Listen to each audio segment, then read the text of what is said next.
Hello, everyone.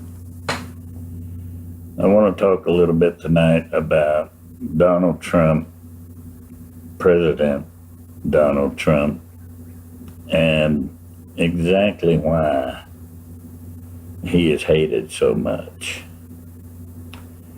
And it's important to make there is a very important distinction that I must make, and that is when I say why is he hated so much, I mean by politicians, both Republican and Democrat, because they are the ones that perpetrate the rest of the hate. In other words, the American citizens did not just naturally hate Donald Trump. Donald Trump was a national figure. He was a cultural phenomena. He was a media personality. He was, on the scene, so to speak, in New York City. He showed up at the greatest events and stuff, and nobody hated Donald Trump. They thought Donald Trump on the moon. He was a billionaire. He was a playboy. He had money. He was doing TV shows. People loved this TV show. You're fired. They love that stuff. So Donald Trump was not a hated figure until he decided to run for president. And so then after he decided to run, a media process was put into place to destroy this man. And it was done by the people who hate him.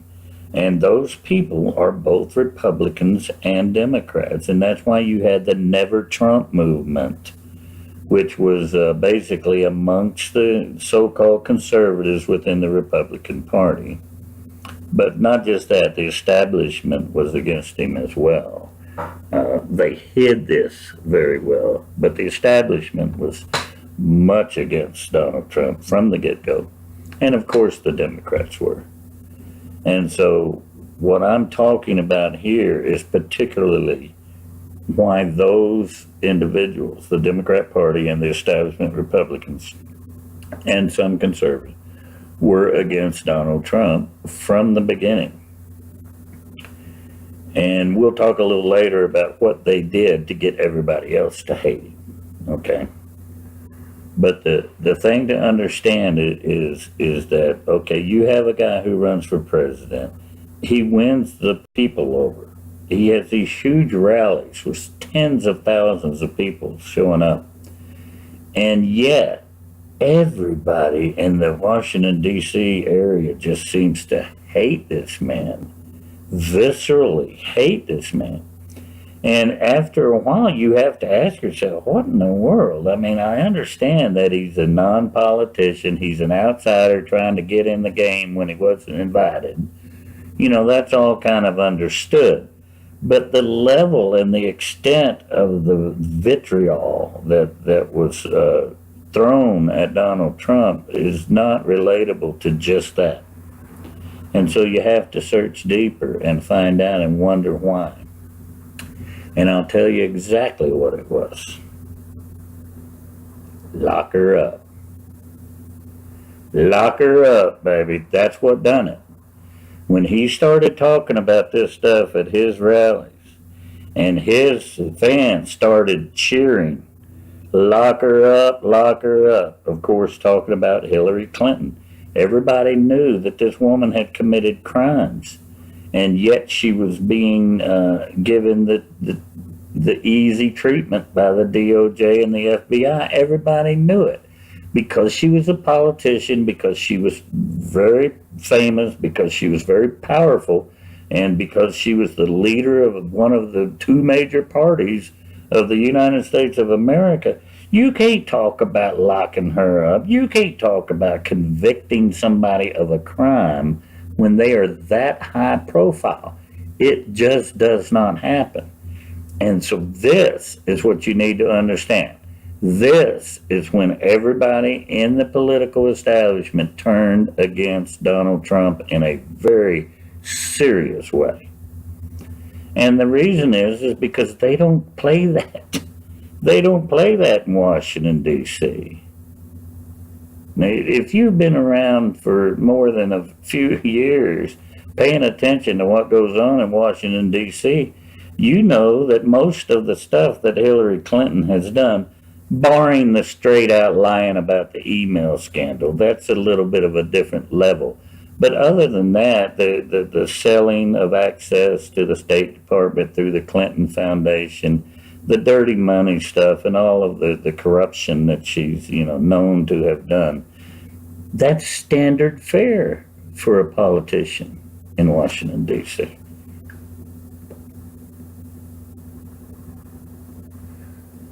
So you take a bunch of good old boys who are doing very similar things to what she's doing, and you start chanting, lock her up.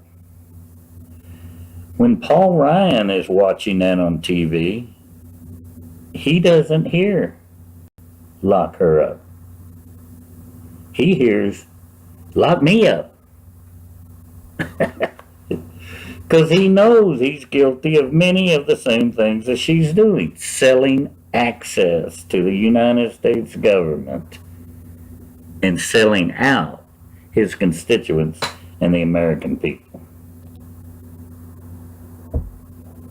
So when you get to wonder, why are these guys turning? I mean, he's got the people behind him, he's got these big rallies, he's got the nomination, and they're still all against him. Why is it? That's why. And if you look back at your history, Washington, D.C. does not prosecute people. It is very rare. And typically, when it happens, it's because you've gone against somebody very powerful, somebody way above you. You've gone against them, and they're getting back at you. That's when it happens. A perfect example is Senator Menendez from New Jersey, a Democrat. During Obama's administration, the prosecution, the indictment against Senator Menendez started during Obama's administration. A Democrat administration indicting a Democrat senator. And boy, you got to ask yourself really quick, what's going on there? Now, what they want you to think is, oh, well, he's just guilty of these crimes, and so we're equal with the law, and so we're going to convict this guy because we don't let somebody slide even when they're one of our own. That's what they want you to believe. That's the narrative, and that's what all of the media outlets put out and stuff. Could there be another reason? I submit to you, yes. In fact, I know there is. And you know what it was? The Iran nuclear deal. Senator Menendez was the head of the Senate Intelligence Committee when the Democrats held the Senate during Obama's administration and when Obama was pushing the Iran nuclear deal. Senator Menendez, God bless him, had enough integrity to be against that deal. As the head of the Senate Intelligence Committee, he had all of this intelligence. He knew how bad the Iranian characters were, and he just could not see himself supporting this. In fact, in the height of all of the push to get this thing through, he made a speech at Seton Hall University in August of 2015, and he laid out point by point why he was going against his own president and why he could not vote for this Iran nuclear deal.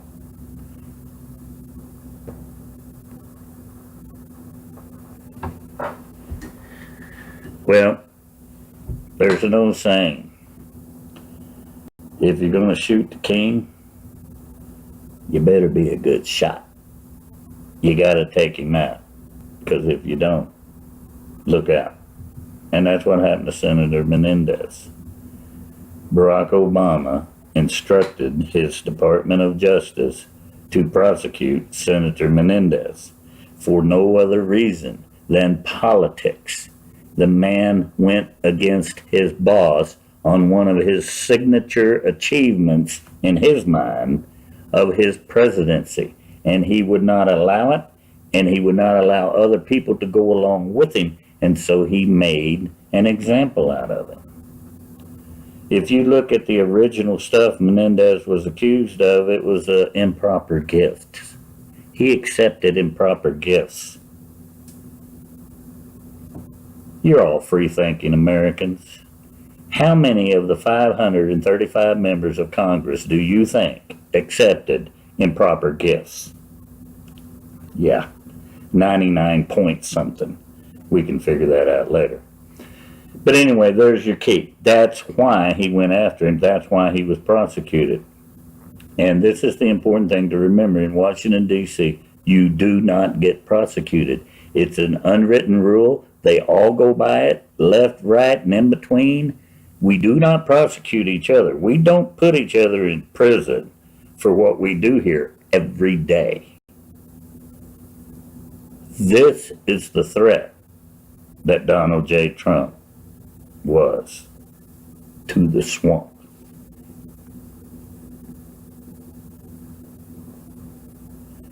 And that, my friends, is why they hate him so much. And that, my friends, is why you should love him. And I'm telling you, you should love this man. He is the only person in our lifetime who said, yes, I will go after people who break the law, even if they're powerful politicians.